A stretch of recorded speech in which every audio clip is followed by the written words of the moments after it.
1, 2, 3, 4, 5. Ah, tu peux pas aller plus loin? Tu t'arrêtes à 5.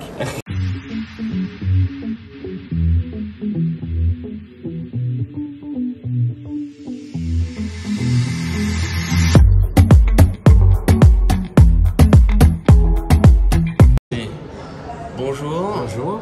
Et bienvenue aux Conversations Roses. Avec un petit ambiance différente cette fois-ci. Exactement, nous sommes dans le cœur du Marais, à côté d'un petit bar qui s'appelle comment? L'Imprévu Café. Ah, tu connais Je connais un petit peu. Un petit peu, ouais. Il semble assez charmant.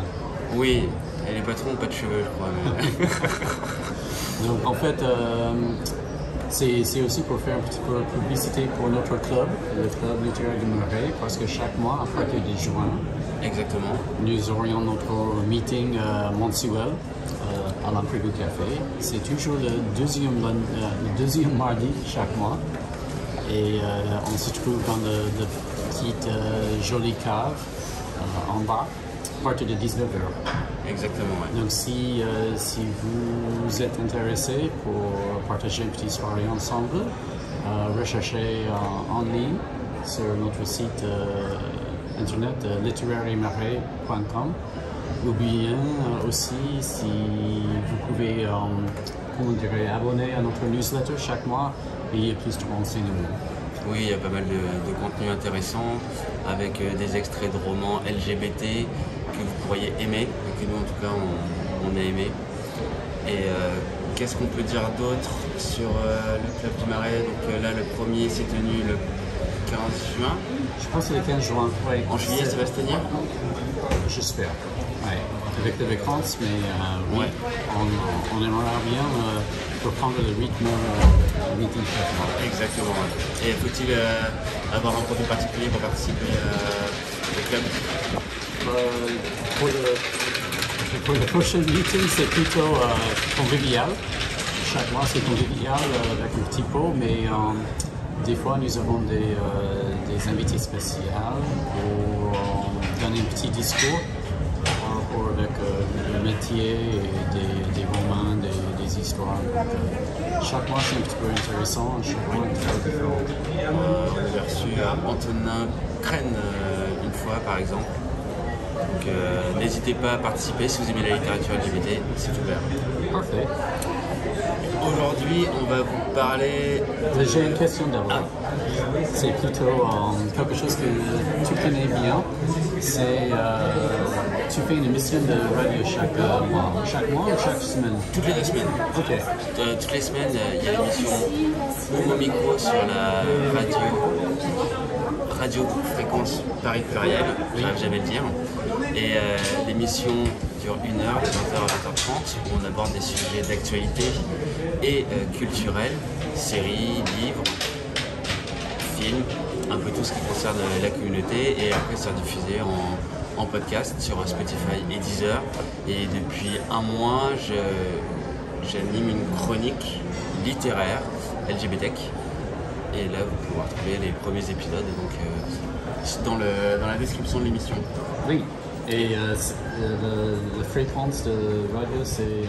toutes les semaines. Oui, mais c'est quel numéro sur le... Pardon, t'as raison, oui. C'est sur 106.3 FM. C'est ça. Et deuxième question. Il y avait quelque chose qui s'est passé ces derniers quelques jours avec notre librairie préférée, s'appelait Les mots à la bouche. Oui, Les mots à la bouche va... Alors, il était tenu depuis 25 ans par un libraire dont j'ai pas le nom.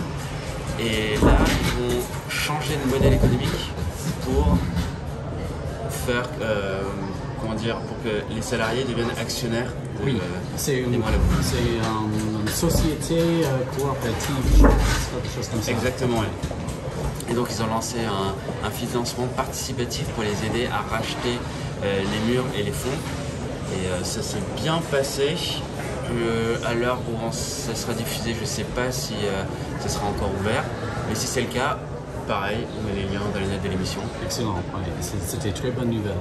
Oui, mais en fait ce qui est extrêmement bien et rafraîchissant par rapport à notre communauté, à la littérature gay en général et par rapport à la situation sanitaire qu'on a pu connaître, c'est qu'en 3 jours, ils ont réussi à atteindre leur objectif. Donc, là, il y a de nouveaux objectifs, 125, 150 pour pouvoir les aider à refondre leur système d'information et refaire leur site internet pour apporter encore plus de services aux clients, à vous et à vous.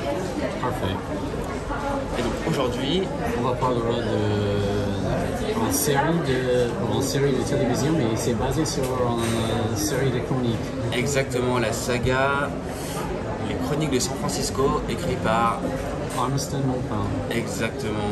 C'était écrit, je pense, au début des années 80, au fin des années 70. Ouais, 78, ok. Le premier.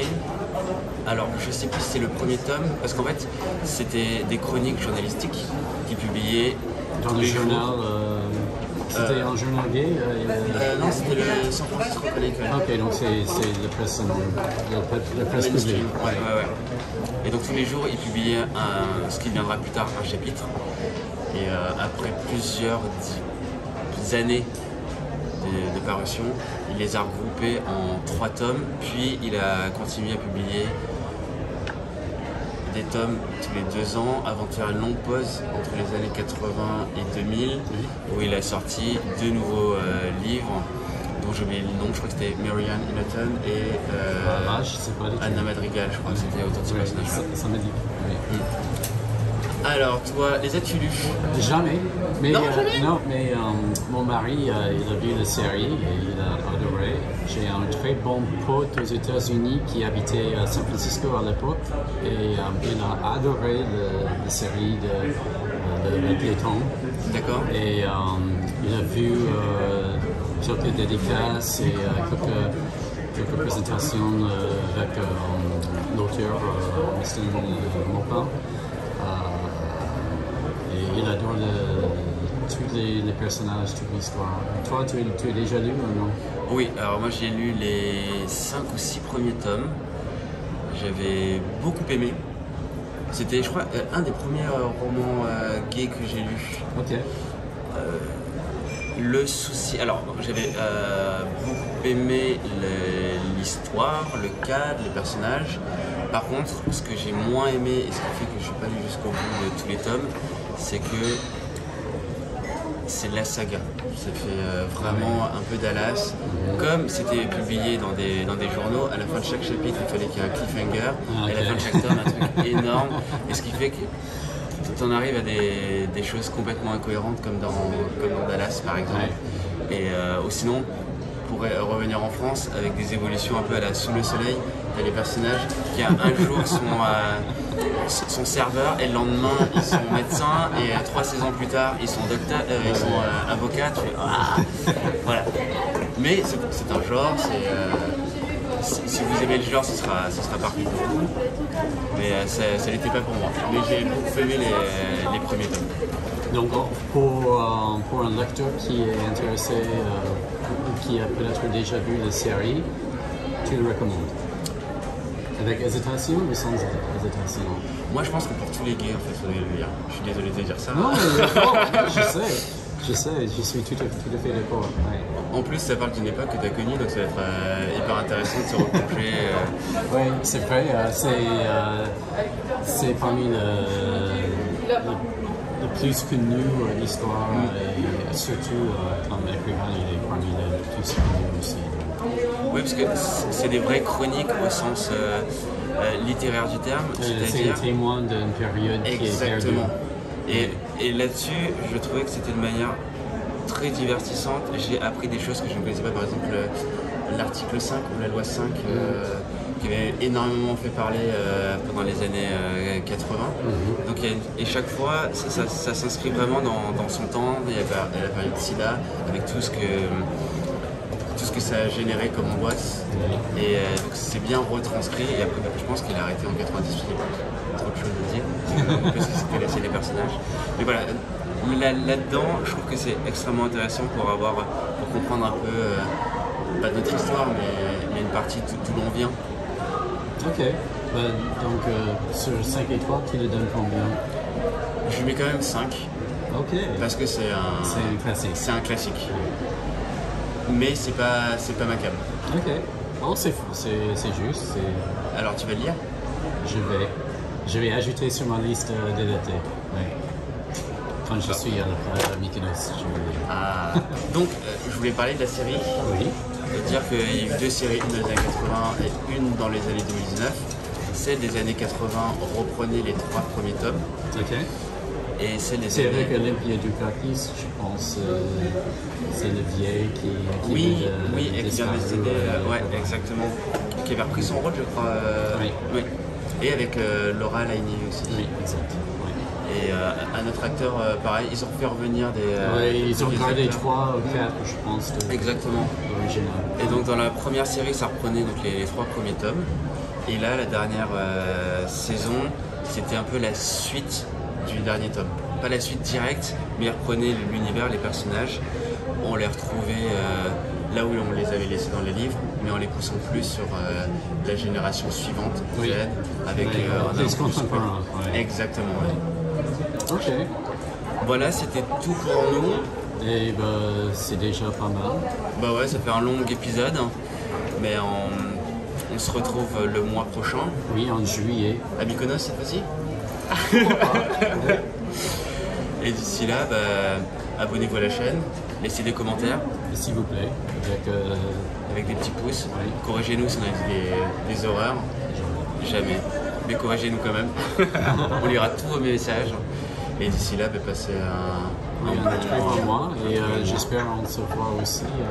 Exactement, le avec premier toi. mardi de juillet. C'est le deuxième. Deuxième, pardon. C'est toujours le deuxième mardi. Mais voilà. Et donc on se revoit en physique à l'imprévu café dans quelques jours. Et d'ici là, portez-vous bien. Merci beaucoup. Ciao. Au revoir.